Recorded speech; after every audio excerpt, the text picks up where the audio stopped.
ನಮಸ್ಕಾರ ವೀಕ್ಷಕರೇ ರೇಣುಕಾಸ್ವಾಮಿ ಹತ್ಯೆ ಪ್ರಕರಣದಲ್ಲಿ ನಟ ದರ್ಶನ್ ಬಂಧನದ ಬೆನ್ನಲ್ಲೇ ಕನ್ನಡದ ಮತ್ತೊಬ್ಬ ಖ್ಯಾತ ನಟನ ಮೇಲೆ ಎಫ್ಐಆರ್ ದಾಖಲಾಗಿದೆ. ಸ್ಯಾಂಡಲ್ವುಡ್ಗೆ ಒಂದಾದ ಮೇಲೆ ಒಂದರಂತೆ ಆಘಾತ ಎದುರಾಗ್ತಾ ಇದೆ.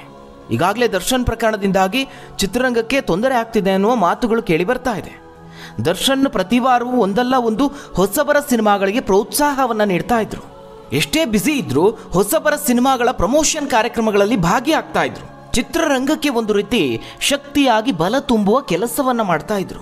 ಆದರೆ ದರ್ಶನ್ ಮೇಲೆ ಎಫ್ಐಆರ್ ದಾಖಲಾಗಿ ಬಂಧನ ಆಗಿದ್ದು, ಕೊಲೆ ಪ್ರಕರಣದಲ್ಲಿ ಸಿಲುಕಿಕೊಂಡಿದ್ದು ಚಿತ್ರರಂಗಕ್ಕೆ ಒಂದು ರೀತಿ ಬರಸಿಡಿಲು ಬಡಿದಂತಾಗಿದೆ.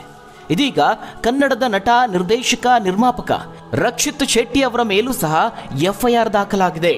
ಹಾಗಾದ್ರೆ ಇದು ಯಾವ ಕಾರಣಕ್ಕೆ, ಅಷ್ಟಕ್ಕೂ ಏನಾಯ್ತು, ಆ ಎಲ್ಲದರ ಬಗ್ಗೆ ಒಂದು ಮಾಹಿತಿ ಇದೆ, ನೋಡೋಣ.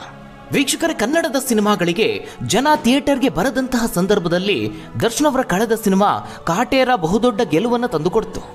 ಮತ್ತೆ ಜನರನ್ನ ಥಿಯೇಟರ್ ಕಡೆಗೆ ಸೆಳೆಯುವಂತಹ ಪ್ರಯತ್ನ ಆಯಿತು. ಸಂಪೂರ್ಣ ಕನ್ನಡದ ಸಿನಿಮಾ ಅನ್ನುವ ಕಾರಣಕ್ಕಾಗಿ ಇಡೀ ಚಿತ್ರರಂಗದ ಮಂದಿ ಗೆಲುವನ್ನು ಹಬ್ಬದಂತೆ ಸಂಭ್ರಮಿಸಿದ್ರು.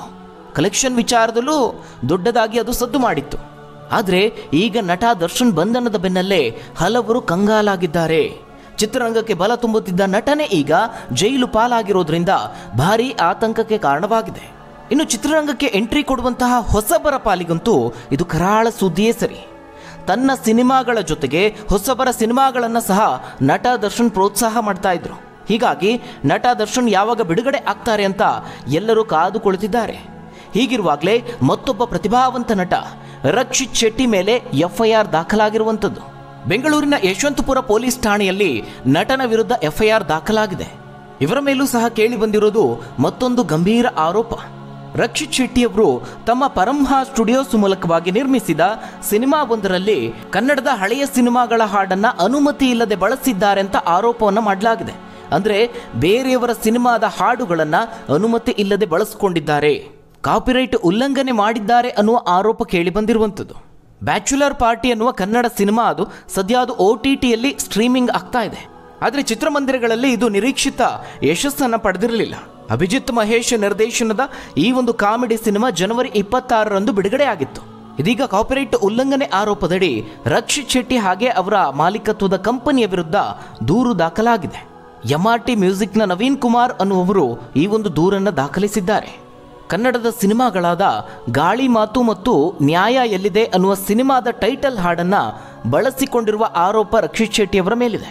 ವರದಿಗಳ ಪ್ರಕಾರ ಈ ಹಾಡುಗಳನ್ನು ಬಳಸಿಕೊಳ್ಳೋದಕ್ಕೆ ಚಿತ್ರತಂಡ ನವೀನ್ ಕುಮಾರ್ ಅನ್ನುವರ ಜೊತೆಗೆ, ಅಂದರೆ ಈಗ ಯಾರು ದೂರನ್ನು ದಾಖಲು ಮಾಡಿದ್ದಾರೆ ಅದೇ ನವೀನ್ ಕುಮಾರ್ ಅವರ ಜೊತೆಗೆ ಈ ಹಿಂದೆ ಮಾತುಕತೆಯನ್ನು ನಡೆಸಿತ್ತಂತೆ. ಆದರೆ ಈ ಮಾತುಕತೆ ಯಶಸ್ವಿಯಾಗಿರಲಿಲ್ಲ. ಆದರೂ ಸಹ ಆ ಬಳಿಕದಲ್ಲಿ ಈ ಹಾಡುಗಳನ್ನು ಸದ್ದಿಲ್ಲದೆ ಬ್ಯಾಚುಲರ್ ಪಾರ್ಟಿಯಲ್ಲಿ ಬಳಸಿಕೊಳ್ಳಲಾಗಿದೆ. ಇತ್ತೀಚೆಗೆ ಅಮೆಜಾನ್ ಪ್ರೈಮ್ ವಿಡಿಯೋದಲ್ಲಿ ಈ ಒಂದು ಸಿನಿಮಾವನ್ನು ವೀಕ್ಷಿಸಿರುವಂತಹ ನವೀನ್ ಕುಮಾರ್ ತಮ್ಮ ಸಿನಿಮಾದ ಹಾಡುಗಳನ್ನು, ಅಂದರೆ ತಾವು ಕಾಪಿರೈಟ್ ಹೊಂದಿರುವ ಹಾಡುಗಳನ್ನು ಕೇಳಿ ಶಾಕ್ ಆಗಿದ್ದಾರೆ. ನಂತರದಲ್ಲಿ ಈ ಕುರಿತಾಗಿ ಪೊಲೀಸ್ ಠಾಣೆಯಲ್ಲಿ ದೂರನ್ನು ದಾಖಲಿಸಿದ್ದಾರೆ. ರಕ್ಷಿತ್ ಶೆಟ್ಟಿ ಅವರು ಅವರ ಸಿನಿಮಾದಲ್ಲಿ ಕಾಪಿರೈಟ್ ಹಕ್ಕನ್ನು ಪಡೆಯದೆ ನ್ಯಾಯ ಎಲ್ಲಿದೆ ಟೈಟಲ್ ಸಾಂಗ್ ಹಾಗೆ ಒಮ್ಮೆ ನಿನ್ನನ್ನು ಕಣ್ತುಂಬ ನೋಡುವಾಸೆ ಅನ್ನುವ ಹಾಡನ್ನು ಬಳಸಿದ್ದಾರೆ ಅನ್ನುವ ಆರೋಪ ಮಾಡಲಾಗಿದೆ. ಆದರೆ ರಕ್ಷಿತ್ ಶೆಟ್ಟಿ ಅವರ ಮೇಲೆ ಈ ರೀತಿಯ ಕಾಪಿರೈಟ್ ಉಲ್ಲಂಘನೆಯ ಆರೋಪ ಕೇಳಿ ಬರ್ತಿರುವಂಥದ್ದು ಇದೇ ಮೊದಲೇನಲ್ಲ. ಈ ಹಿಂದೆ ಕಿರಿಕ್ ಪಾರ್ಟಿ ಸಿನಿಮಾದಲ್ಲಿಯೂ ಇದೇ ರೀತಿಯ ಸಮಸ್ಯೆಯನ್ನು ಎದುರಿಸಿದ್ರು. ರವಿಚಂದ್ರ ನಟನೆಯ ಶಾಂತಿ ಕ್ರಾಂತಿ ಸಿನಿಮಾದ ಹಾಡನ್ನು ಅನುಮತಿ ಪಡೆಯದೆ ಬಳಸಿದ್ದಂತಹ ಆರೋಪ ಕೇಳಿಬಂತು. ಅಲ್ಲದೆ ಚಿತ್ರ ಬಿಡುಗಡೆಯ ಸಂದರ್ಭದಲ್ಲಿ ತಡೆ ನೀಡಲಾಗಿತ್ತು. ನಂತರದಲ್ಲಿ ದೂರುದಾರ ಹಾಗೆ ರಕ್ಷಿತ್ ಶೆಟ್ಟಿ ನಡುವೆ ವಾದ ವಿವಾದಗಳು ನಡೆದಿತ್ತು. ಸುದೀರ್ಘವಾದ ಒಂದು ರಾಜಿ ಸಂಧಾನದ ಬಳಿಕ ಈ ಒಂದು ಸಮಸ್ಯೆಯನ್ನು ಬಗೆಹರಿಸಿಕೊಳ್ಳಲಾಗಿತ್ತು. ಇದೀಗ ಮತ್ತೆ ಅಂಥದ್ದೇ ಒಂದು ಆರೋಪ ಅವರ ಮೇಲೆ ಕೇಳಿ ಬಂದಿದೆ. ಹೀಗಾಗಿ ಮತ್ತೆ ಸಂಕಷ್ಟಕ್ಕೆ ಸಿಲುಕಿದಂತಹ ಸಿಂಪಲ್ ಸ್ಟಾರ್ ಪದೇ ಪದೇ ಹಾಡುಗಳನ್ನು ಕದ್ದು ಬಳಸ್ತಿರೋದು ಯಾಕೆ ಅಂತ ಹಲವರು ಪ್ರಶ್ನಿಸ್ತಿದ್ದಾರೆ. ರಕ್ಷಿತ್ ಶೆಟ್ಟಿ ಬ್ಯಾಚುಲರ್ ಪಾರ್ಟಿ ಸಿನಿಮಾದ ನಿರ್ಮಾಪಕರು. ನಟ ದಿಗಂತ್, ಲೂಸ್ಮಾದ ಯೋಗಿ ಹಾಗೆ ಅಚ್ಯುತ್ ಕುಮಾರ್ ಕಾಂಬಿನೇಷನ್ನಲ್ಲಿ ಈ ಒಂದು ಸಿನಿಮಾ ಮೂಡಿ ಬಂದಿತ್ತು. ಆದರೆ ಥಿಯೇಟರ್ಗಿಂತ ಇದು OTTಯಲ್ಲಿ ಹೆಚ್ಚು ಸದ್ದು ಮಾಡಿತು. ಈ ಹಿಂದೆ ಕಿರಿಕ್ ಪಾರ್ಟಿ ಚಿತ್ರದಲ್ಲಿ ಹಂಸಲೇಖರ ಒಂದು ಟ್ಯೂನನ್ನು ಕದ್ದಿದ್ರು ಅಂತ ಆರೋಪಿಸಲಾಗಿತ್ತು. ಆದರೆ ಈಗ ಮತ್ತೊಂದು ಆರೋಪ ಕೇಳಿ ಬಂದಿದೆ. ಹೀಗಾಗಿ ರಕ್ಷಿತ್ ಶೆಟ್ಟಿ ಅವರ ಚಿತ್ರಗಳಲ್ಲಿ ಬೇರೆಯವರ ಹಾಡುಗಳನ್ನು ಯಾಕೆ ಬಳಸ್ತಿದ್ದಾರೆ ಅಂತ ನೆಟ್ಟಿಗರು ಪ್ರಶ್ನಿಸ್ತಿದ್ದಾರೆ. ಒಟ್ಟಾರೆಯಾಗಿ ಚಿತ್ರರಂಗದಲ್ಲಿ ಈ ರೀತಿಯಾದಂತಹ ಸಮಸ್ಯೆಗಳು ಸಂಕಷ್ಟವನ್ನು ತಂದೊಡ್ಡಿದೆ. ಇದಿಷ್ಟು ಪ್ರಕರಣದ ಬಗ್ಗೆ. ಹಾಗಾದರೆ ಈ ಬಗ್ಗೆ ನೀವೇನಂತೀರಾ? ನಿಮ್ಮ ಅನಿಸಿಕೆ, ಅಭಿಪ್ರಾಯವನ್ನು ಕಮೆಂಟ್ ಮೂಲಕವಾಗಿ ತಿಳಿಸಿ. ಧನ್ಯವಾದಗಳು ವೀಕ್ಷಕರೇ.